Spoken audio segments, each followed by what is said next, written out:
Guys வர்க்கலால இந்த view மட்டும் பாருங்களா எப்படி இருக்குன்னு. இங்க பாருங்க எப்படி இருக்குன்னு.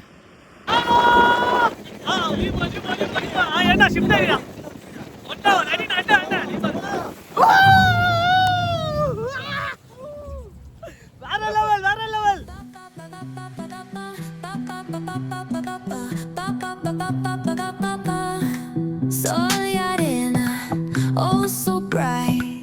Baila conmigo toda la night. El ritmo suena, can you feel? Hello guys, good morning, welcome back to our channel. நான் உங்கள் கிரேசி குமார். எல்லோரும் எப்படி இருக்கீங்க? இன்றைக்கி நம்ம எங்கே வந்திருக்கோம் அப்படின்னா வர்க்கலாவில் இருக்கோம். ஸோ இன்றைக்கி இந்த வர்க்கலாவில் நிறைய பிளேஸ் சுற்றி பார்க்கலாம் அப்படின்னு பிளான் பண்ணியிருக்கோம். ஸோ இந்த வீடியோ ஃபுல்லாக பாருங்கள். நீங்கள் வர்க்கலா வந்தாலும் கண்டிப்பாக உங்களுக்கு இந்த வீடியோ யூஸ்ஃபுல்லாக இருக்கும். ஸோ இந்த வீடியோ நீங்களும் பாருங்கள், அண்ட் உங்கள் ஃப்ரெண்ட்ஸ் யார் வர்க்கலா வரணும்னு பிளான் பண்ணிட்டு இருக்காங்களோ அவங்களுக்கும் மறக்காமல் ஷேர் பண்ணுங்கள். அதுக்கு முன்னாடி நம்ம சேனலை ஒரு வாட்டி சப்ஸ்கிரைப் பண்ணுறேங்க.